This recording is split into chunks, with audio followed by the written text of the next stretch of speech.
통일은 미래예요. 내일일지 모레일지 몰라요. 미래를 위해서 제일 중요한 게 준비입니다. 준비한 사람이 미래의 주인공이 됩니다. 여러분 8.15 해방 때 해방을 예측한 사람이 하나도 없었습니다.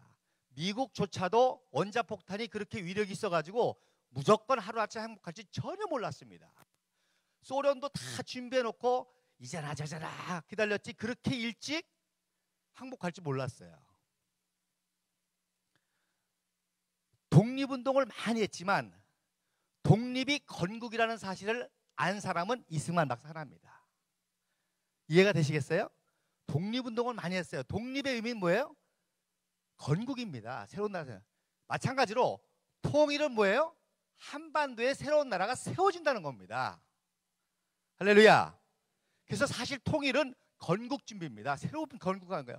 그러면 국호도 새로 생길 수 있고 국기도 새로 생길 수 있고 국가도 새로 생길 수 있고 그런 거예요. 모든 제도와 이런 것들이.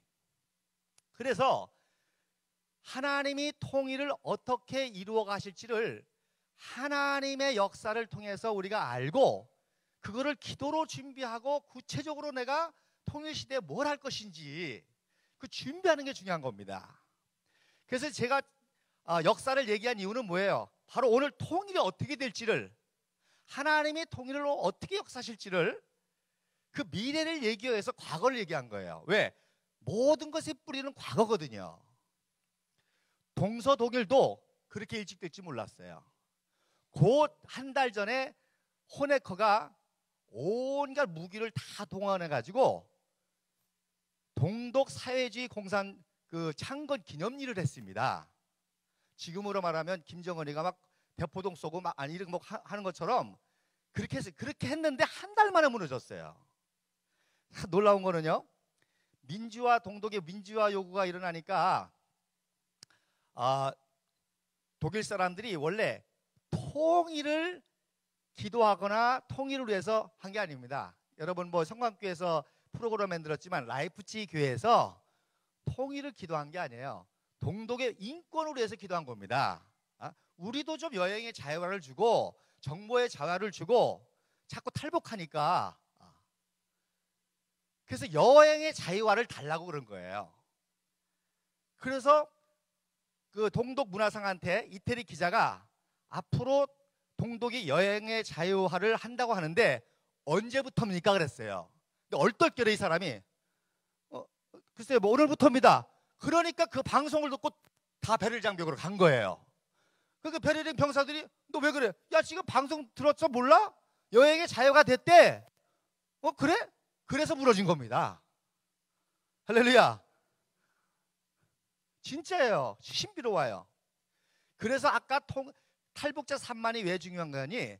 동서독일이 통일되고 붕괴될 때가 동독의 탈북자가 30만 명일 때였습니다. 딱 30만 명 때 무너지게 된 거예요. 왜? 30만이 탈출해서 서독에 살면서 정보를 교환하고 그러면서 야 서독이 이렇게 잘 살고 우리가 이렇게 못 살고 또 돈이 왔다 갔다 하고 하니까 그래서 무너진 거란 말입니다. 근데 우리가 아는 것처럼 동서독일은 내륙이기 때문에 헝가리, 오스트리아, 폴란드 각자로 이렇게 탈출할 수가 있어요. 그죠? 그러니까 30만이 탈출할 수 있어요. 그러나 우리는 두만강, 압록강만 넘어야 되잖아요. 그러니까 3만이 30만 역할을 합니다. 지금 정확하게요. 그러니까 때가 됐다는 거예요. 자, 프레젠테이션을 좀 한번 올려주세요. 그리고 무엇보다도 정말 제가 우리 성광교회 우리 담임 목사님뿐만 아니라 우리 성도님들에게 진짜 감사를 드리는 거는 제가 이런 강의를 시리즈를 통해서 제가 다듬어지는 거예요. 할렐루야. 사실 제가 이런 사역을 한 지 이제 1년 됐거든요. 그래서 막 사실 의욕만 넘치지 하나님 전하라고 해서 전하긴 하는데 왜냐면 다듬어지도 못하고 또 22년 동안 또 해외에 있었기 때문에 한국 상황도 잘 몰라요. 그래서 실수하고 그런 거 많을 텐데도 불구하고 5번의 강의를 들어준다는 게 저는 너무너무 감사한 거예요. 할렐루야. 그래서 여러분들이 비천하지만 종으로 해서 기도해 주셔서 여러분 이 지상에서 천국을 상징하는 게 하나 있죠. 뭐죠? 보석입니다. 왜? 보석은 영원하잖아요. 그리고 보석은 뭐예요? 아름답잖아요. 근데 아무리 아름답고 영원해도 뭐 해야 돼요? 다듬어져야 돼요. 저를 여러분들이 다듬어 주시길 바랍니다. 그 다음에 다듬어져 가지고는 소용이 없어. 어디에? 세팅이 돼야 돼. 왕관에, 지팡이에. 그래서 앞으로 제가 그런 이 통일 전문 강사로서 잘 세팅이 돼서 쓰임 받을 수 있도록 여러분에게 진심으로 중보를 부탁드립니다. 인도네시아에서 오기 전에 아까도 간증했지만 하나님이 나가서 전하라 그럴 때 제가 하나님 기도했습니다. 하나님, 지금 한국 교회가 3만 교회입니다.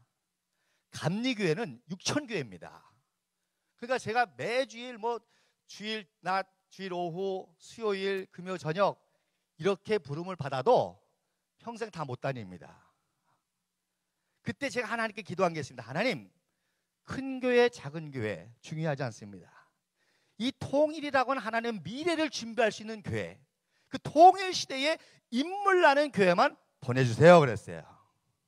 하나님의 섭리 안에 우리의 만남과 역사가 있는 줄로 믿습니다. 그래서 제일 중요한 거는 하나님이 통일을 어떻게 역사하실지, 제가 과거를 자꾸 얘기한 게 이렇게 될 수밖에 없다는 걸 얘기하려고 그러는 거예요. 자, 제레드 다이아몬드라고 하는 세계적인 학자가 한 나라와 문명이 없어지는, 붕괴되는 것을 다 조사했습니다. 이집트 문명, 메소포타미아 문명, 바벨론 문명, 얼마 전까지만 해도 지금 대영 제국도 사실 무너진 거나 마찬가지. 한때는 해가 지지 않은 나라였지 않습니까? 대영 제국이. 그 연구하면서 세 가지요. 첫째, 에너지가 고갈되면 끝난다는 거예요. 에너지 고갈 아까 봤죠? 아까 봤잖아요. 북한은 이미 에너지가 끝났습니다. 뭘 해도 안 되게 돼 있어요. 지금 간당간당 하는 겁니다. 지금. 그 다음에 더 놀라운 건 살림이 황폐화되면 망한다는 거예요. 살림이 황폐화된다는 뜻은 무슨 뜻입니까? 사람이 오죽 먹고 살기 없으면 나무 뿌리 캐먹냐 이거예요. 북한이 완전 살림이 황폐화됐습니다. 여러분, 요 가운데 사진이 일본 제국이 조선을 식민지하면서 조선의 살림을 수탈하고 만든 지도입니다. 시뻘게 다 뺏어 먹었죠. 어디만 남았어요? 백두산 근처만 남았습니다. 그런데 70년 만에 어떻게 됐어요? 대한민국은 삼천리 반도 금수강산이 됐습니다. 근데 북한은 어떻게 됐어요? 더 황폐화됐어요. 이게 1951년 4월 5일 식목일입니다. 여러분, 1951년은 무슨 지금 뭐 하는 중이죠? 전쟁 중입니다. 전쟁 중인데도 식목일을 지켰어요. 저도 어렸을 때 학교 때 송충이 잡으러 다녔잖아요. 나무 심으러 다녔잖아요. 그 대한민국은 진짜 삼천리 반도 금수장사잖아요. 북한은요, 지금 하루라도 빨리 통일될 이유가 산림 황폐 때문입니다. 요거 빨리 막지 못하면 북한 다 무너지는 거예요. 가뭄에, 홍수에. 그럼 삼천리 반도 금수강산이 이건 진짜 하루라도 지금 빨리 통일돼야 될 이유가 저것 때문입니다. 그래가지고 나무를 좀 심어줬거든요. 고담로 없어져. 심어놓고 고담로 다 뽑아가는 거예요. 이게 북한의 현실입니다. 그러니까 답이 없어. 아주 쉽게 얘기해서 하루속히 깔아뭉개는 거야. 그냥 그 체제 없애고 우리 식대로 가르쳐주면 되는 거예요. 다시 회복시켜주면 되는 거예요.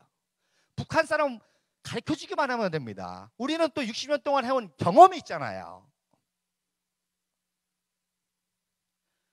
그 다음에 세 번째로 중요한 겁니다. 아무리 에너지가 고갈되고 살림이 황폐하는 그런 환란이 있다 한지라도 지도자가 똑똑하면 살아난다는 거예요. 할렐루야. 근데 아무리 에너지가 풍성하고 살림이 풍성해도 지도자가 어리석고 미련하면 망가진다는 거예요. 우리 체험했잖아요. 아까도 말씀드린 것처럼 해방 당시에 남한은 1인당 국민소득이 80불이었습니다. 북한은 300불이었습니다. 필리핀 다음으로 잘 살았어요. 왜? 취업 자녀가 많으니까. 그러니까 한마디로 북한 정권은 그냥 못 사는 나라가 아니라 모든 에너지, 모든 산업시설, 모든 산림자원, 한민족의 영혼까지도 파괴시킨, 차라리 태어나지 말았으면 더 좋을 뻔한 정권입니다. 인간의 영혼까지도 완전히 망가뜨린 거예요. 근데 대한민국은 뭐예요? 6.25 전쟁까지 만났잖아요. 완전히 황폐한 무였습니다. 무에서 한가지 최강의 기적으로 지금 세계적인 나라가 된 거예요. 할렐루야. 그러니까 세계가 놀라는 거, 어떻게 이럴 수가 있느냐는 거예요. 하나는 완전히 꼬꾸라지고, 여러분 지금 에티오피아에서도 굶어 죽는 사람이 없습니다. 여러분 에티오피아가 유교동란 때 우리 도와줬죠. 에티오피아가 UN 16개 왜 도와주는지 아세요? 에티오피아는 그 당시 아프리카에서 제일 잘 사는 나라고 기독교 국가였습니다. 솔로몬과 시바의 423대손 메레크 왕이 통치하는 기독교 국가였습니다. 그러니까 기독교인들이 박해받는 대한민국을 구원해줘야 됐다고 살라셀 황제가 예수님 겟세마네 동산 사진이 자기 왕궁에 있어요. 자기 궁전에. 그 밑에서 기도하다가 영감을 받은 거예요. 한민족 살려라, 기독교 살려라. 그래서 자기의 최근위병들을 보낸 거예요, 한국에. 그래서 도와준 거예요. 그래서 이 사람들이 한국에 와가지고 전쟁보다도 더 무서운 게 겨울의 추위라는 거예요. 그 흑인들이 그렇게 싸웠습니다. 그렇게 싸워가지고서는 도와줘서 1965년도 케네디 대통령 암살돼서 죽었을 때에 장례식 때에 박정희 대통령이 참석했는데 마침 살라셀 황제가 참석을 한 거예요. 그 박정희 대통령이 너무너무 감사하다고, 우리 도와줬으니까. 그래서 국빈 초청을 했습니다. 1968년도에. 그 국빈 초청을 해서 청와대에서 하고, 그리고 돌아갔는데 공산주의 혁명이 일어났어요. 그래가지고 완전히 망가졌습니다. 아니, 공산주의와 전쟁한 우리나라를 도와줬던 나라인데 거기는 공산주의 혁명이 나가지고 아프리카 에티오피아가 가장 못 사는 나라가 됐잖아요. 근데 지금 다시 한국 선교사가 살려고 있잖아요. 어쨌든 아프리카 그래도 굶어 죽는 사람이 없습니다. 근데 북한은 갈 수도 없어. 정부도 안 돼. 돈도 벌 수 없어. 자, 요게 1911년 유고슬라비아 사람이 평양 방문했다가 6시에 찍은 사진입니다. 6시에 찍은 사진입니다. 평양역 근처에. 그래서 그 없는 에너지니까 완전 깜깜하죠. 근데 그나마 있는 에너지 가지고 어딜 비쳤어요? 김일성 초상화 붙이는 거예요. 세상에 이런 나라가 어디 있어요? 이런 나라가. 지금 국민들은 다 굶어 죽고 다 했는데 그나마 있는 에너지로 핵 개발한다고 그러고 김일성 우상만 딱 갖다 붙이는 거예요. 더 이상 말이 필요 없죠. 게임이 끝난 겁니다. 다만 어떻게 하나님이 역사하실 건지를 우리가 그걸 알아야 되는 거예요. 자, 요게 한때 해가 지지 않는 나라랑은 영국이 거쳐간 나라입니다. 영국이 어마어마한 나라인 거예요. 그래서 역사를 배우는 게 그래서 중요합니다. 여러분 뉴스 들었죠? 블랙시트, 브리튼 엑사이트예요. 영국이 EU 탈퇴한다는 거예요. 왜 탈퇴하느냐?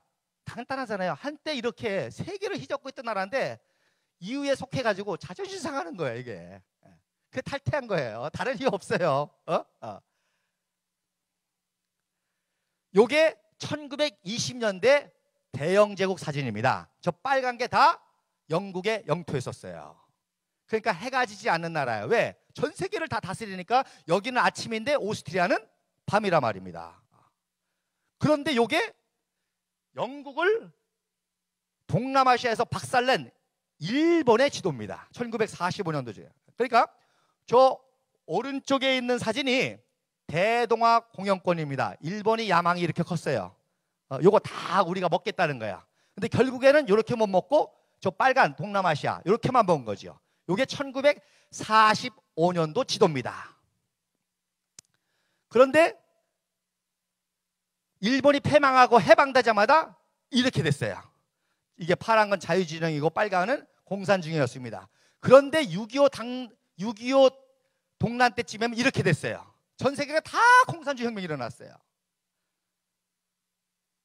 그런데 이 틈바구니에서 대한민국이 건국되고 구국되고 호국되고 지켰다는 거는 이거는 하나님의 역사 외에는 설명이 안 되는 거예요. 그랬더니 이 대한민국, 그 대한민국이 지금 엄청난 성장을 했는데, 자, 어느 정도까지 성장했느냐? 쉽게 얘기해서 이게 지금 세계 경제 규모거든요. 미국이 지금 매출이 17조입니다. 그리고 중국이 10조입니다. 그리고 일본이 4조예요.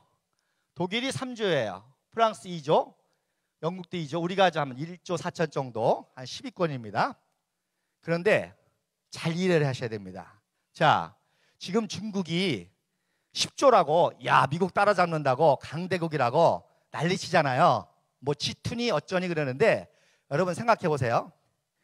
미국이란 나라는 3억이란 인구를 가지고 17조를 만들어내는 거예요. 근데 거기에 약 3, 55, 5배인 중국이 미국 따라잡으려면 어떻게 돼요? 50조가 돼야 되는 거예요. 이해가 되시겠어요? 자, 일본이 왜 무서운 거 하니? 일본이 인구가 중국의 약 10분의 1밖에 안 되잖아요. 10분의 1밖에 안 되잖아요. 근데 매출은 반이에요. 그러니까 실질적으로는 중국보다 5배가 높다는 거죠. 그 다음에 독일이 이제 통일되고서는 엄청 성장해가지고 독일이 이유를 쥐고 흔드는 거예요. 그러니까 영국이 자존심이 상하는 거야. 야, 씨, 한때는 내가 세계를 호령했는데 말이야. 이유 껴가지고 이제 말이야. 독일 말 들어야 되고, 에이, 나가자 그런 겁니다.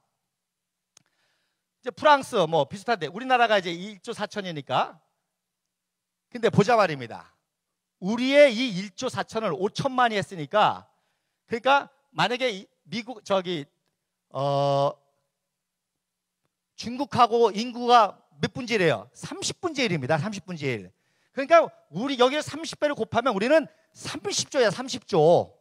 중국은 10조는 30조나 말입니다. 비율적으로. 중국하고 이미 한국은 상대가 안 됩니다. 더 놀라운 거는 중국의 매출이라는 거는 그야말로 깡통 팔아가지고, 그러니까 깡통 열심히 만들어서 1억 팔아야 미국은 보잉기 한 대 팔면 끝나.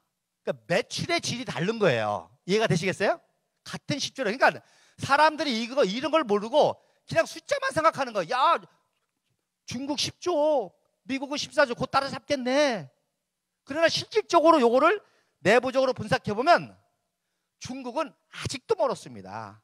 쉽게 얘기해서 매출만 큰 깡통 나라가 중국입니다.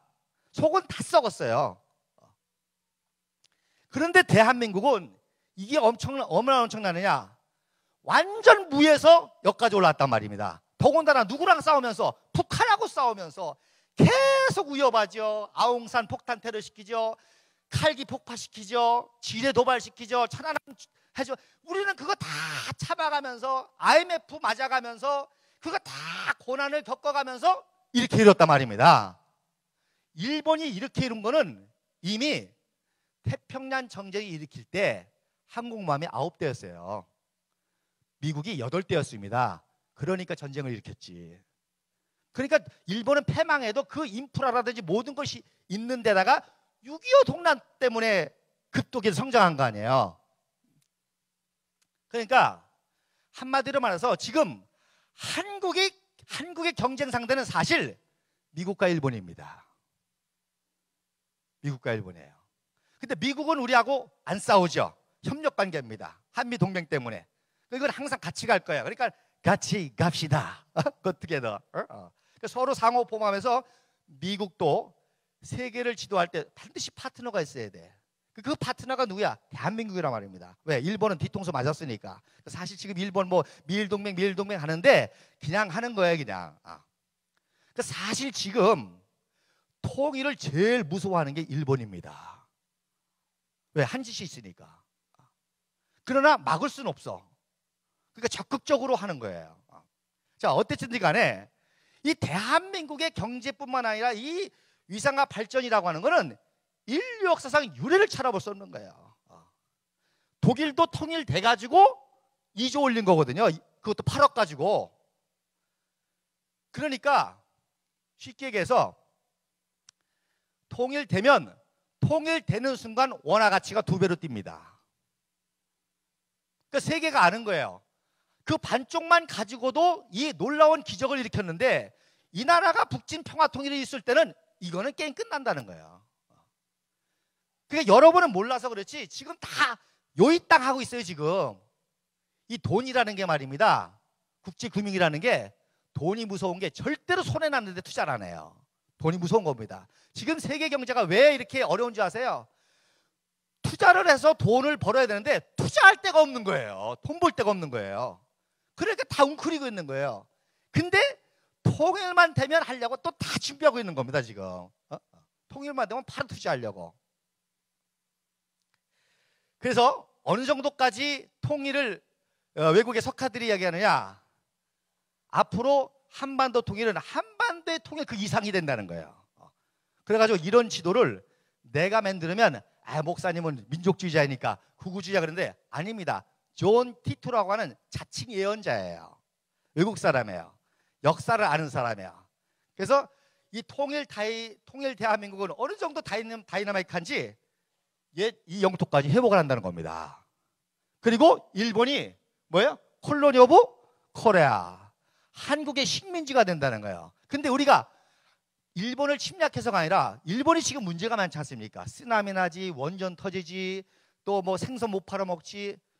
아까도 말씀드린 것처럼 지금 원전 우리가 나가서 고쳐주고 있으니까 자꾸 우리가 일본을 도와주고 하니까 그냥 식민지가 되는 겁니다. 자연스럽게. 그런데 최근에 이런 지도가 또 다시 나왔습니다. 왜? 중국이 까물면서 이런 지도가 나왔어요. 중국이 처음에는 겸손했습니다. 왜? 한반도의 통일은 막을 수 없다. 우리가 계속 시그널을 보냈거든요. 한반도의 통일을 막을 수 없으니까 한반도의 통일에 너희들이 긍정적인 기여를 해서 통일의 혜택을 나눠 갖자. 그래서 우호적으로 했습니다. 근데 막상 통일이 임박하니까 중국이 겁나는 거예요. 그러니까 막 웃기는 소리 하는 거예요. 사드 배치 가지고 막 이러는 거예요. 그러면서 지도가 바뀐 거예요. 이게 무슨 얘기냐? 중국이 두려워하기 시작했다는 거는 내부의 위험이 생겼다는 거예요. 리더십이 흘렸다는 거예요. 그래서 노스 차이나, 사우스 차이나, 남북으로 분단된다는 겁니다. 왜? 중국의 역사는 항상 그래왔습니다. 수, 당, 송, 원, 명, 청. 통합, 분열, 이민족 지배. 통합, 분열, 이민족 지배. 그래서 지금이 시진핑이라는 체제로 억지로 통합하고 있는 체제지 속은 다 썩었습니다, 지금.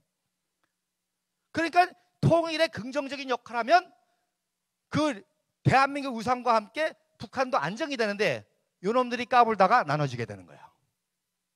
그러다 보니까 상대적으로 우리가 이제 저 시베리아 쪽 이렇게 하게 됐고, 일본이 혼수가 없어졌어. 홋카이도, 혼슈, 시코쿠, 큐슈 이렇게 네 개인데 혼수가 없어졌어. 가라앉았어. 우리는 그렇게 용서해주고 참 참아가면서 위안부 해주는데도 딴소리 하잖아. 하나님 아직 가라앉혀 버리는 거지. 정말이에요. 어저께 이승만 박사 얘기잖아요. 우리 조상들이 일본 놈들을 섬 안에 가둔 적이 한두 번이 아니니 임경업 장군과 이순신 장군과 그러니 저놈들이 또 섬에 가두게 될 것입니다. 그러겠잖아. 우리는 그렇게 용서해주고 그렇게 하는데 이놈들이 자꾸 딴소리하고 하니까 아예 가라앉혀 버리시는 거예요. 그래서요, 지금 일본이 후쿠오카하고 부산하고 해저터널 놓자고요 지금 난립니다. 해저터널하고. 왜? 여차하면 도망오려고. 거기밖에 없으니까. 그리고 부산에 이미 기밀 자료 전산 처리가 다 들어와 있습니다. 위험하니까. 근데 우리가 뭐라는지 아세요? 까불지 마. 통일에 긍정적으로 기여하면 그때 놔줄게. 그러는 거예요 지금. 일부는 목이 맸습니다. 그래가지고 결국에는 베트남에 망병정부를 세웠죠. 여기 재팬이라고 조그맣게 망병정부. 자, 여러분 이제 통일이 어떻게 될 것이냐, 세 가지 과정이 있습니다. 하드 랜딩이 있고 하드 소프트 랜딩이 있고 소프트 랜딩이 있습니다. 하드 랜딩이 뭔 거니? 피를 많이 흘리는 거예요. 통일 과정에. 또 하드 소프트 랜딩은 약간 흘리는 거예요. 또 소프트 랜딩은 피를 전혀 안 흘리고 평화 통일하는 거예요. 그래서 첫 번째 하드 랜딩이 뭐냐? 이제 북한이 까불면 끝납니다. 우리가 유엔에 속하고 자유민주주의니까 그렇지 사실 저 북한 내일에도 거덜낼 수 있습니다. 군사력이 차일 정도도 이미 다 끝났습니다. 얼마 전에 미 국방부 장관이 얘기했거든요. 우리가 북한 저거 한꺼번에 쓸어볼 수 있지만 한국의 동의 때문에 못한다는 거예요. 그게 무슨 말이냐? 되도록이면 피를 안 흘리기 원하거든 우리는. 여러분, 우리는 동족상제의 비극까지 흘렸습니다. 이제 저 김일성 나쁜 놈이라고 저 새끼 잡아야 되겠다고 해서 거기다 참수작전에서 폭탄 떨어뜨리면 평양의 꽃제비들 다치잖아요. 걔네들 무슨 죄가 있어요? 평양 안에도 숨어있는 기독교인이 있습니다. 김일성 금수산 궁전, 그거 지금이라도 정밀 타격할 수 있습니다. 그러나 다치는 사람이 있거든요.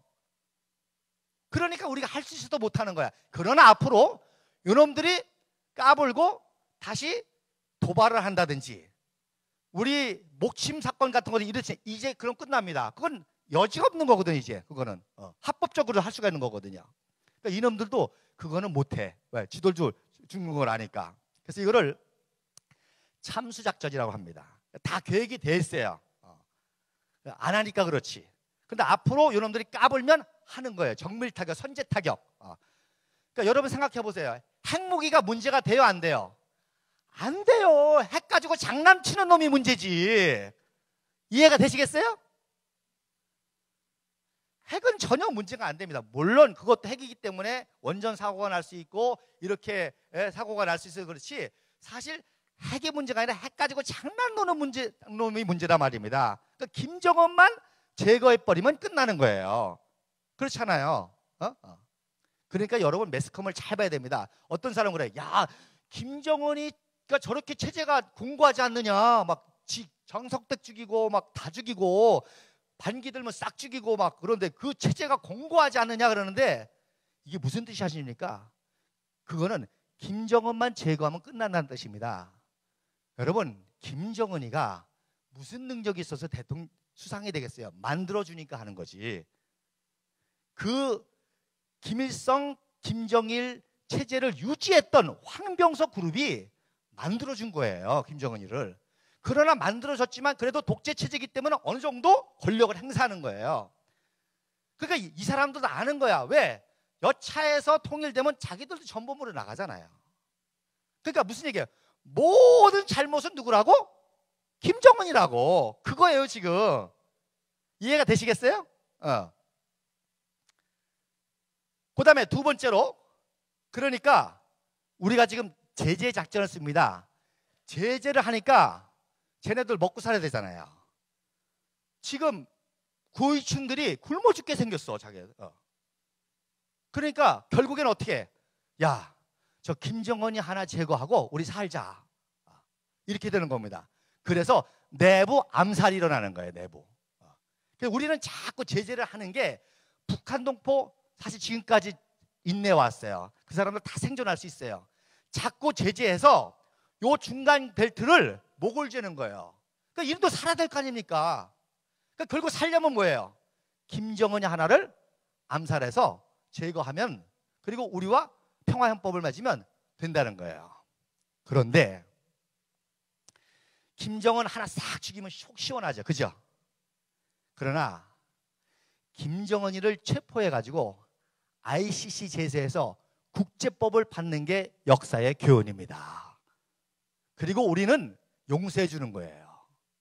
사실 걔가 무슨 잘못이 있어? 사실 김일성이 손자고 김정일 아들이라는 것밖에 없잖아요. 그거를 전 세계 사람들이 볼 때, 이야, 하나님은 살아계시구나. 동족 상징의 비극까지 민준 저 민족이 용서하고 사랑하는구나. 그래서 우리가 계속 신호를 보내는 겁니다. 파워벨트한테. 김정은이만 체포해서 ICC 제소해. 그러면 니네들 다 살려줄 거야. 우리 같이 힘을 합쳐서 평화 통일을 유지하는 거야. 그러면 핵심 계층 250명은 기소까지는 해. 조사까지는 해야 돼. 그리고 25명은 기소까지는 해야 돼. 그래서 살려주는 거죠. 죽으면 속 시원하지. 저도 속 시원해요. 우리 어머니도 피난민이시고 말이야. 이제는 더 이상 피 흘려서는 안 돼요.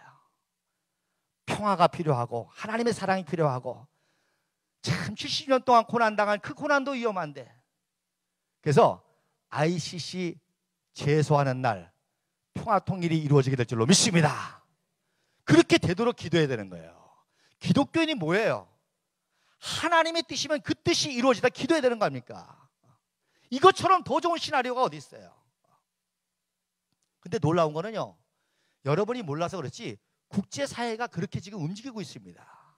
지금 ICC 재판관이 한국 사람이에요. 할렐루야. 제가 이런 얘기를 그냥 하는 게 아닙니다. 다 제가 키운 애들이 그런 거에 다 정보로 다 가 있고 그런 사람 만나고 있습니다. 얼마 전에 세미나에서 이분을 만났어요. 제가 이 얘기를 했습니다.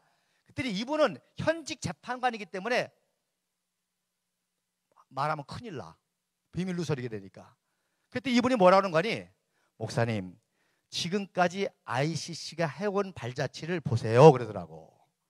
이게 무슨 얘기냐? 얼마 전에 수단의 독재자가 남아프리카의 국제회의를 갔어요. 그때 ICC에서 남아프리카 공화국 사람들에게 체포하라 그랬어요. 근데 차마 체포를 못했어. 그래서 살려놨어요. 자, 요거는 미국의 정책인데, 미국이라는 나라가 이제 아시아가 중요하다는 걸 알았어요. 그래서 피보트 아시아로의 회귀라고 하는 그런 정책을 쓰는데, 여러분 미국이 뭐니 해도 그 뿌리에는 기독교입니다. 기독교. 뭐 이것도 시간이 없으니까 말 못했는데, 쉽게 얘기해서 미국이 지금 항공모함 몇 대 운영하는지 아세요? 이스라엘 지파가 몇 지파죠? 예수님의 제자가 몇 명이죠? 미국의 항공모함 몇 대예요? 12대입니다. 12대를 같이 세우고 있거든요. 그리고 항공모함에 있는 함재기는 출애굽기에 내가 너희보다 먼저 땅벌을 보내리라. 호넷입니다. 호넷. 그래서 성경적으로 움직이려고 그러는 거야. 그러니까 미국이 앞으로 한국과 함께 세계사를 계속 지도하면서 패권을 유지하겠다는 거예요. 그 다음에 중국이 중국몽이라고 그래가지고 지금 대단한 것 같지만 말씀드렸잖아요. 속이 다 썩었다는 거예요. 여러분 이게 그래도 중국이 무서운 거는 중국의 핵심 가치라고 이 12가지를 이거를 무시무시하게 교육시킵니다. 지금 우리도 세계 최강국이 되자. 그래서 부강하고 민주화하고 문명하고 화해하고 자유, 평등, 공정, 법치, 애국, 경업이 뭐냐? 자기 직무에 각자 충실하자는 거예요. 그리고 성신, 또 우신, 친절. 이거 자체로만 볼 때 어마어마한 나라입니다. 그래가지고 이렇게 해보려고요. 지금 엄청나게 교육시키고 있습니다. 문제는 뭐냐? 일단 공산주의 체제 가지고 이게 돼야 안 돼요? 안 되죠. 대한민국 같은 자유민주 체제와 신앙의 자유가 있으니까 이게 되는 거지 안 된단 말입니다. 그러니까 중국이 계속 말씀드리지만 매출만큼 공룡이에요. 공룡이 머리는 조그맣고 몸만 크죠. 그럼 결국 어떻게 해체되잖아요. 그래서 새로운 비전이 생겼습니다. 우리가 통일되면요, 원래 유엔 상임이사국에 중화민국이 있었습니다. 근데 중국이 커지니까 중화민국이 떨어져 나가고 중국이 됐어요. 우리가 통일되면요, 중국 떨어져 나가고 우리가 상임이사국 진출합니다. 할렐루야. 그래서 중국이 말입니다, 1대1로 이렇게 막 세계를 지배해보겠다는 거예요. 실크로드를 회복시키고 또 진주 목걸이처럼 이걸 다 해보겠다는 거예요. 하여튼 뻥었어요. 얘네들은 속은 다 썩었으면서도 이렇게 해보겠다는 거야. 그러니까 미국에 있다가 참 가소롭거든요. 가소롭거든. 무슨 얘기냐? 많은 사람들이 중국에 대해서 중국이 다시 북한을 점령하면 어떡하냐, 북한의 식민지가 되면 어떡하냐 뭐 하는데, 이게 모르고 하는 얘기, 역사를 하는 얘기야. 지금 중국이 제일 무서워하는 거는 말씀드린 대로 통일 한국의 영향력 때문에 동북 삼성이 흔들릴까 봐 걱정이 되는 거예요. 그러니까 바보 같은 놈들이죠. 멘탈리티가 안 되는 거예요. 일본, 말씀드린 대로 보통 국가를 얘기합니다. 왜? 통일이 기정사실은 아니거든요. 그러니까 우리도 혹시 모르니까 군비를 확장해야 된다는 거예요. 유사시 모르니까 우리도 자위대 가지고 안 된다는 거죠. 평화 헌법을 빼치고 우리도 뭔가 주권을 가질 수 있는 그거 하자는 겁니다. 왜? 평화 통일 때문에 그러는 거예요. 그러니까 세계가 다 이렇게 움직이고 있는 겁니다. 지금. 그 다음에 러시아는 신동방 정책이라고 그래요. 블라디보스톡이라는 말이 무슨 뜻인가 하니 동방을 정복하라 그런 뜻입니다. 그래서 동방을 정복해가지고 우리가 럴 전쟁도 일어나고 그렇게 됐잖아요. 그러니까 러시아가 살아남기 위해서는 시베리아를 개발해야 돼. 근데 시베리아를 개발해야 되는데 빨리 통일돼가지고 남한의 기술과 북한의 좋은 노동력이 와서 우리 좀 살려달라는 거예요. 러시아는. 이해가 되시겠어요? 자꾸 중국이 인구는 많잖아요. 그러니까 중국 사람이 자꾸 러시아로 넘어가는 거예요. 그러니까 러시아가 죽으려고 해요 지금. 그러니까 빨리 통일돼가지고 중국 사람 넘어오지 말고 니네들이 와서 좀 개발해 달라는 거예요. 그래서 조지 프리드만이라는 세계적인 정치학자인데 이분의 정세 보고가 얼리버드라고 백악관에 제일 먼저 들어갑니다. 그러니까 이분이 뭐라 그런 거 하니 한반도의 통일은 아무도 막을 수 없다는 거야. 그리고 반드시 통일된다는 거야. 평화 통일된다는 거야. 그런데 평화 통일인데 그거 정도가 아니라는 거야. 한반도의 통일은 통일 그 이상이다 이렇게 얘기합니다. 이게 무슨 뜻이냐? 아까 말한 그런 지도와 같은 영향력을 펼친다는 거예요. 근데 이분은 정치학자이기 때문에 이런 말 하면 외교 문제가 생기잖아요. 중국이 발끈할 거 아니에요. 그러니까 정치학자니까 그렇게 말은 못하고 통일 한국은 통일 그 이상이다 이렇게 얘기하는 거야. 근데 이 사람은 금융학자예요. 금융학자. 모건 스탠리의 국제투자 담당 사람입니다. 그러니까 이 사람은 어느 나라, 어느 기업이 아니라 어느 나라에 투자를 해야 돈을 벌지를 상하는 국제금융하는 사람이에요. 그러니까 이번에 판단적으로 한 거는 뭔가 아니에요. 어떻게 하면 이 세계 경제가 어려운데 이걸 브레이크아웃, 돌파할 것이냐 이거 연구하는 거야. 방법은 하나밖에 없다는 거야. 통일밖에 없다는 거야. 통일해야 세계 경제가 풀린다는 거예요. 그래서 브레이크아웃 내션이라는 책을 썼습니다. 근데 중요한 거는 이 통일이라는 것이 너무너무 다양하고 급속하게 발전하기 때문에 자기의 꿈은, 자기의 소원은 통일된 한반도가 가장 영향을 미쳐서 혜택을 받는 게 동북삼성이라는 거예요. 그럴 수밖에 없죠. 남북이 통일돼서 발전하면 가장 가까운 동북삼성이 금방 영향을 받아가지고 부흥하겠죠. 그러면 동북삼성 주민이 다른 중국의 성보다 급격한 경제적, 정치적, 문화적, 사회적 위상이 높아가지고 주민 스스로 주민 투표를 통해서 대한민국 패스포드를 갖겠다고 하는 거를 보는 게 자기 소원이라는 거예요. 이해가 잘 안 되시나? 푸에르토리코라는 나라가 미국에 독립을 했어요. 독립을 했는데 자살자를 더 못 사는 거야. 그 주민 투표를 했어요. 우리 다시 미국의 한 스테이트로 들어가자. 그렇게 결정이 났어요. 지금 상원에서 이걸 해줘야 되나 말하자면 계류 중에 있습니다. 지금 얼마 전에 바로 엊그저께 블랙시트 투표했잖아요. 그래서 41.9대 있잖아요. 우리는 대통령 선거랑 똑같죠. 그 의미가 있는 겁니다. 똑같아요. 주민투표에서 결정한 겁니다. 이후 탈퇴하겠다는 거예요. 주민투표를 통해서 이유를 탈퇴할 수도 있고 이유를 가입할 수도 있는 거예요. 그 주민투표가 그런 게 중요하단 말입니다. 그러니까 여러분 지금 패스포드 1위가 대한민국입니다. 네덜란드, 영국. 그게 무슨 의미냐? 대한민국 패스포드를 가지면 전 세계 481개국을 무비자로 다닐 수가 있어요. 할렐루야. 그러니까 대한민국 패스포드 갖는 게 소원인 사람이 무지하게 많습니다. 한때는 미국 패스포드였잖아요. 우리 장로님 미국 패스포드 드릴게 가지실래요? 같이. 근데 인도네시아 패스포드 그 거지 같은 나라 거 내가 가져서 뭐해 이렇게 되나요?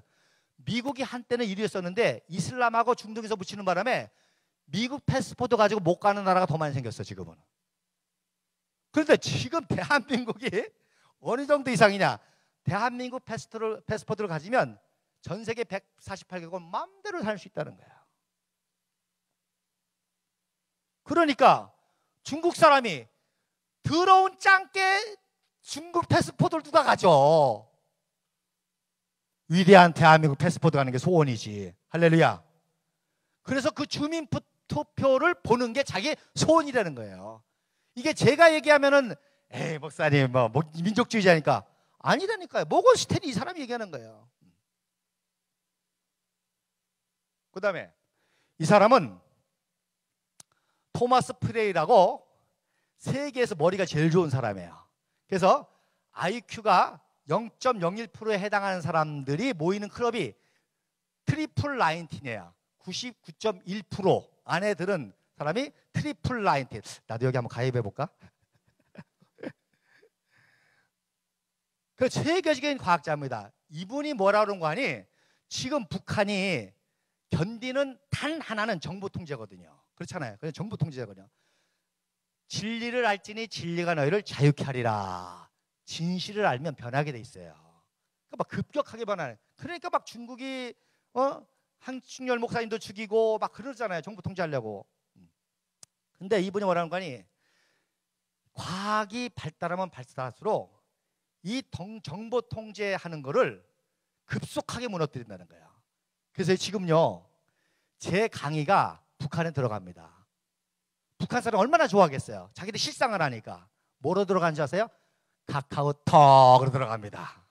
카카오톡은 이게 보안이 안 되는 거예요. 그러니까 통제를 하는데, 여러분 드론 아시죠? 드론을 왜 발명했는지 아세요? 드론을 딱 띄워가지고 아프리카 오지에 띄우면 거기서 와이파이망을 형성하면 아프리카 어디서든지 와이파이가 되는 거예요. 북한이 정보 통제를 하니까 지금 원산에 이게 뜹니다. 그 원산에서 카카오톡이 터지는 거예요. 황해도에서 터지는 겁니다. 묘양산에서도 터져요.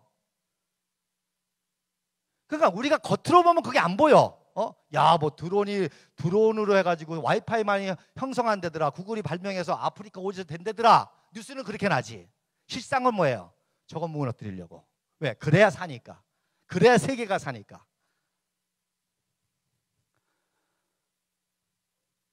이분은 세계적인 신학자 위르겐 몰트만이라는 사람입니다. 이분이 한국에 1980년대 내가 신학교 다닐 때, 아까 막 데모할 때, 그때 와가지고 뭐라 그러는지, 한국은 분단과 슬픔의 나라다 그랬어요.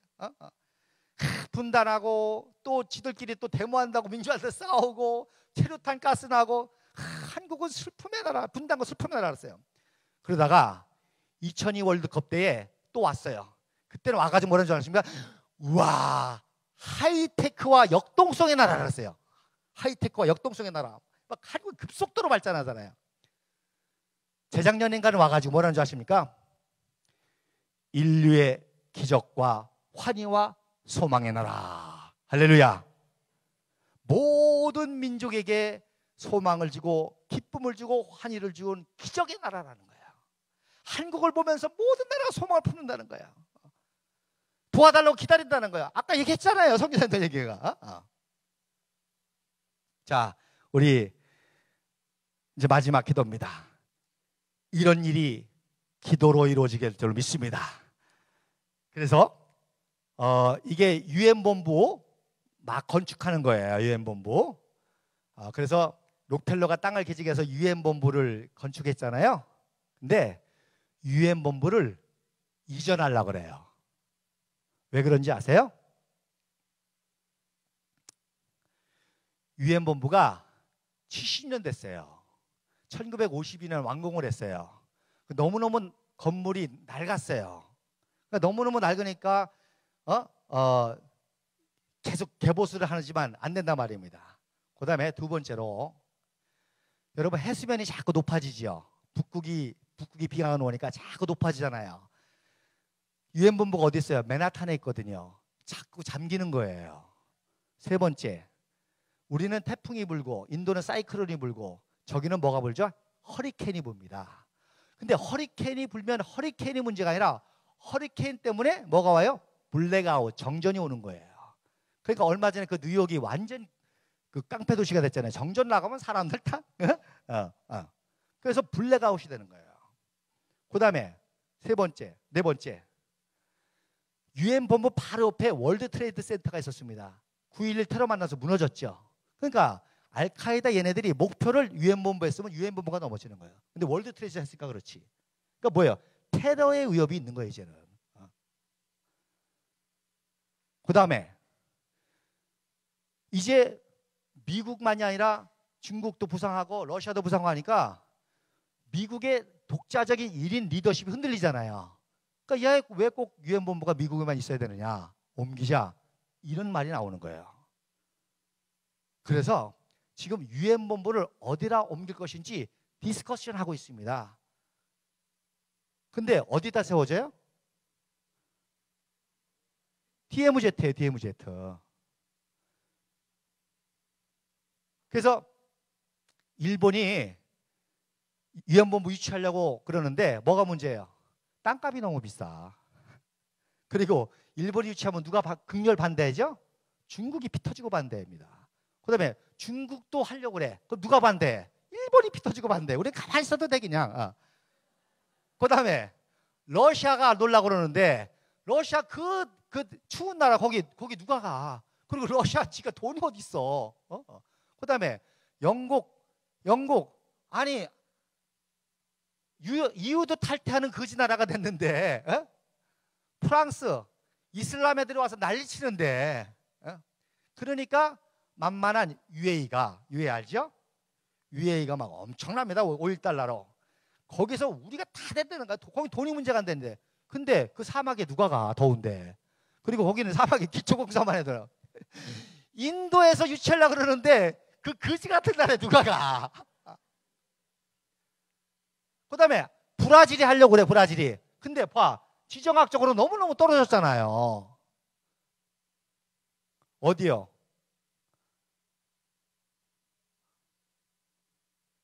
어디예요? 이거 아메리칸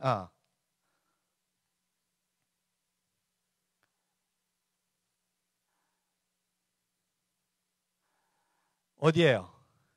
DMZ입니다. DMZ. 왜냐하면 여러분 참 신기한 게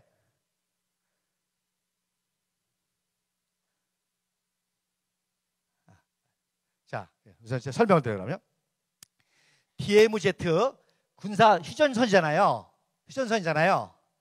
그러면 적화 통일에 북한이 실패했잖아. 그러니까 어떻게 해서든지 다시 적화 통일을 해야 되잖아. 그죠? 이해가 되시겠어요? 이거 완성 못하면 자기는 전범으로 물리는 거야. 그러니까 그 휴전선 완충지대가 짧을수록 좋아, 길수록 좋아? 짧아야 금방 또 남침할 거 아니에요. 그래서 북한은 1km씩 2km 하자고 그랬어. 우리는 방어해야 되잖아요. 저놈들이 또 이렇게 모르니까. 그러니까 짧을수록 좋아, 길수록 좋아? 길수록 좋으니까 3.2km, 1.6km, 1.6km 길게 하자고 그랬어. 근데 실질적으로 몇 킬로인 줄 아세요? 요거 알아맞히면 뺏지 않은 선물 드려야 되겠다. 야, 진짜 난 이 역사 연구할 때마다 소름이 끼쳐. 그러니까 북한은 어떤 놈들이에요? 막 악박스수 하는. 그런데 2km도 아니고 3.2km도 아니고 4km가 된 거예요. 할렐루야. 4km가 된 거예요. 그런데다가 우리는 민통선까지 만들었잖아. 위험하니까. 그 민통선이 5km, 10km예요. 이 지역이 70년 동안 사람이 손발이 안 닿기 때문에 이건 돈으로 계산이 안 돼. 엄청난 보물이에요. 엄청난 보물. 생태학적으로 뿐만 아니라. 그런데다가 우리가 평야 통일을 해봐. 근데요, 더 놀라운 거는 이승만 박사님이 재팬 인사이더라는 책을 썼는데 거기서 일본이 전쟁을 일으킬 거라는 것도 예언했고 방송을 통해서 불벼라 망할 거라는 것도 있잖아요. 거기에 더 중요한 예언이 나와. 177페이지에 뭐라고 썼는 거 아니? 앞으로 일본놈과 같이 국가가 범죄하면 국제연합 같은 데서 just of court, 정의의 법정에서 심판해야 된다는 거예요.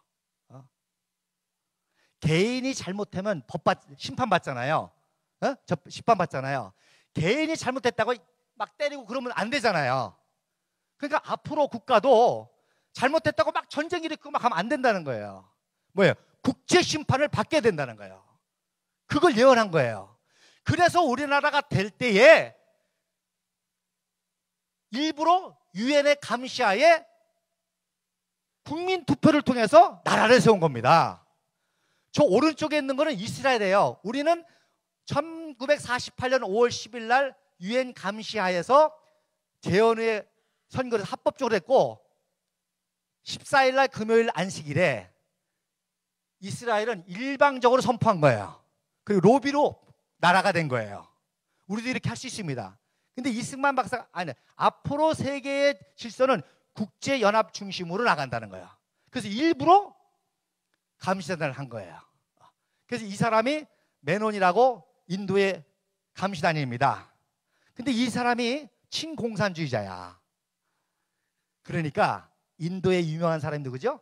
시성 타고르, 이스턴 라이, 동방의 등불 국가를 예언하는 사람이 인도의 타고르이기 때문에 인도의 타고르를 잘 아는 모윤숙과 키말란을 딱 붙여가지고 설득을 시킨 거지. 그래서 여러분, 민비 시위에 당하고 일본 식민지 되고 일본 돼가지고 투표란 거를 해본 적은 민주가 아닙니까? 누가 가르쳤어요? 이승만 대통령이 가르친 거지. 여자는 누가? 김한란 박사가 가르친 거예요. 전국을 다니면서 민주주의 교육을 시킨 거예요. 그리고 투표하는 장면입니다. 그래서 우리는 처음으로 1만 년 역사상 처음으로 투표를 하는데 80%가 한 거예요. 다 배워가지고 애 없고 이렇게. 그래서 대한민국이 탄생할 때 대한민국을 방해하는 놈들이 죽창 들고 방해했잖아요. 이렇게 투표 못하게. 그래서 거둔 거예요. 자, 그 다음에 대한민국 투표가 섰어. 그러면 끝난 게 아니라 이번에는 유엔 총회에서 인정을 받게 하는 거예요. 그러면 소련이 반대할까 안 반대해요? 반대하죠. 그러니까 3개월 동안 회의를 하는 거예요. 그때 우리 8명의 그 위원들을 보내가지고 유엔 총회에서 인준을 받으려고 하는데 보세요. 모윤숙 씨, 호스턴 여고 출신의 이화여전 출신의 감리교인입니다. 조병옥 박사, 공주영명학교 감리교입니다.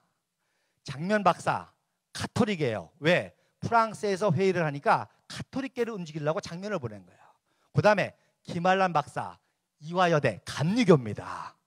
그 다음에 뒤에 정일혁 박사, 평양 남산교회 출신 남산교회를 세운 정일영 박사 감리교입니다. 그 옆에 김우평 씨, 순천 출신 장로교입니다. 그리고 그 옆에 있는 사람 장기영 박사, 불교입니다. 한국일보 사장. 그리고 김우식 박사, 배제고등학교 나오는 감리교입니다. 대한민국 누가 세웠어요? 감리교가 세웠습니다. 어디 친일파 말도 안 되는 얘기예요. 100% 다 조작입니다. 그래서 설득해가지고 했는데 유대인은 뭐예요? 바이즈만 박사가 트루먼 만나가지고 로비하는 거예요. 우리 인정해달라고. 우리는 철저히 이렇게 안 했습니다. 유엔의 그 하에서. 그래서 유엔 총회 때 인정을 받습니다. 48대 찬성을 받아가지고. 그때 소련의 대표가 비신스키라는 놈인데 아주 악랄한 놈입니다. 스탈린의 그래서 조병옥 박사가 다 연설을 하고 나오니까 비신스키가 얘 이승만의 경찰계야 그랬어. 왜? 이승만 정부 때 경무부장을 했거든. 그래서 국제회의 중인데 비신스키라는 놈이 얼마나 악랄한 놈인지 이승만의 경찰계야. 그랬더니 조병옥 박사가 어느 정도인지 아세요? 야, 이 스탈린의 사냥개야 그랬어요. 야, 이 스탈린의 사냥개야. 야, 진짜 명장 밑에 쫄짱 없다고 말해요. 이 국제에서 러시아한테 벌벌벌 키는데 그 러시아 저 만행을 참지 못했는데 조병옥 박사가 야, 이승만의 경찰개야 했더니 야, 이 스탈린의 사냥개야. 그 김일성은 뭐예요? 스탈린의 똥개죠. 그랬더니 덜레스 국무장관 부인이 눈물을 흘리면서 시원하다고, 잘했다고. 그래서 유엔 총회에 가결을 받아가지고 대한민국이 됐습니다. 근데 전쟁이 일어났잖아요. 전쟁이 일어나니까 이승만 대통령이 야, 니네 유엔이 세운 나라야. 니네도 도와줘야 돼. 그래서 도와준 겁니다. 16개국이. 그리고 이승만 박사가 부산에 가 초량교회 목사들 장로들 다 모여 기도해야 돼. 하나님께. 그래서 초량교회 기도회 장면입니다. 그래서 통해 자복 기도를 한 거예요. 놀라운 거는요, 이때 통해 자복 기도를 했는데 뭘 통해하고 자백했느냐? 일제시대 때 신사참배한 거를 회개한 게 아니라 일제시대 때 신사참배했느니 안 했느니 싸운 거를 회개한 거예요. 이해가 되시겠어요? 뭐 잘났다고 뭐 잘났다고 서로 신사참배했느냐 안 했느니 싸운 걸 가지고 회개한 거예요. 우리가 서로 용서하고 사업하지 말고. 참 정말 거기서 진짜 신사참배하고 싶은 사람 누가 있겠어요. 그래서 이 통일 자복 기도를 했어요. 그리고 나서 놀라운 거는 인류 역사상 안전보장 이사회에서 유엔 참전을 결정한 겁니다. 놀라운 거는요, 안전보장 이사회에 상임이사국 5개국이 있죠. 아무리 다른 나라가 다 찬성해도 상임이사국 한 나라만 반대하면 안 되는 거예요. 근데 소련이 참석을 했어요, 안 했어요? 안 했어요. 그러니까 소련이 그때 참석해가지고 야, 왜 유엔이 왜 참전하냐? 미국 니네만 해 한다든지 물자만 보내 이래도 안 되는 거예요. 근데 참전을 안 했어요. 그러니까 여러 가지 전설이 많아. 뭐 비신스키가 그 전날 보드카 먹고 떨어져 가지고 못 일어났다. 또 막 만들어. 그래가지고 뭐 하나님 역사해 가지고 차 타고 오다가 교통사고 빵까 나가지고 늦었다. 그래가지고 막 만드는 거예요. 난 그렇게 싫은 거예요. 진실이 있을 거 아니에요. 뭐가 진실이냐? 진실은 뭐냐? 소련이 배후 조정해서 전쟁을 일으킨 거 다 알잖아요. 그러니까 괜히 거기 참석했다가는 성토당할 것 같으니까 일부러 참석을 안 한 거예요. 그런데 유엔 16개국이 참전할지 꿈에도 몰랐지. 그렇게 했잖아요. 아니 유엔이라는 나라가 기구가 생긴 지 5년밖에 안 되고 5년밖에 안 된 거예요. 뭘 그렇게 해본 것도 아니야.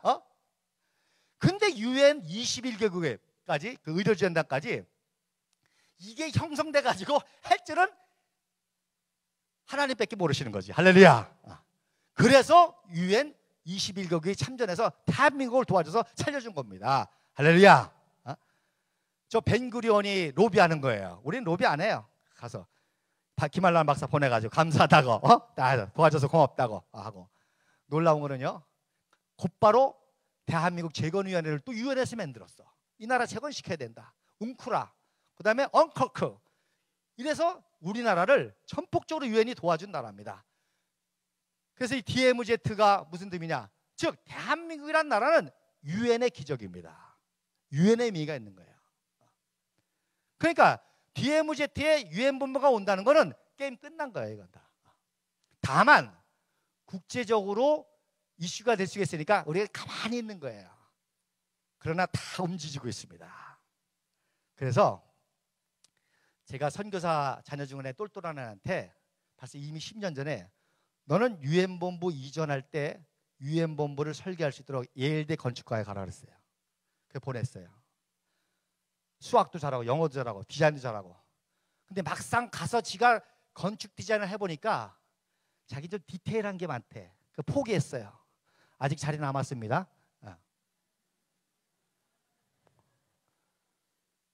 여러분, 유엔 본부가 들어온다는 얘기는 모든 국제기구 본부가 다 들어온다는 얘기입니다. 모든 글로벌 기업이 다 들어온다는 얘기예요. 청년들 정신 똑바로 차리세요. 여러분들의 일자리가 생긴다는 거예요. 어떤 일자리? 최고급 일자리. 그거를 중간 관리 엘리트라고 그런단 말입니다. 예를 들어서 국제 제너럴 엘렉트릭이 들어오는데 하버드 출신 지가 똑똑해서 와도 북한 애들 상대할 수 있어 없어? 못해요. 우리 청년들이 영어도 알고 국제감각도 알고 북한도 알고 동족도 알고 그 사이에 중간 역할을 하는 거예요. 그러면 월급이 기본적으로 2배예요.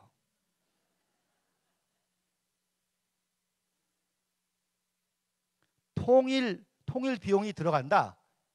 전혀 안 들어가요. 통일되는 순간 원화 가치가 2배로 뜁니다. 자산가 가치가. 놀라운 거는요, 한 가지 신비가 북한 땅은 국유지거든요.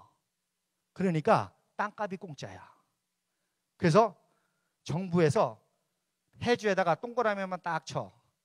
도요타 일로 들어와 그러면 도요타가 알아서 인프라 다 깔고 해도 돈이 남어. 땅값이 안 들으니까.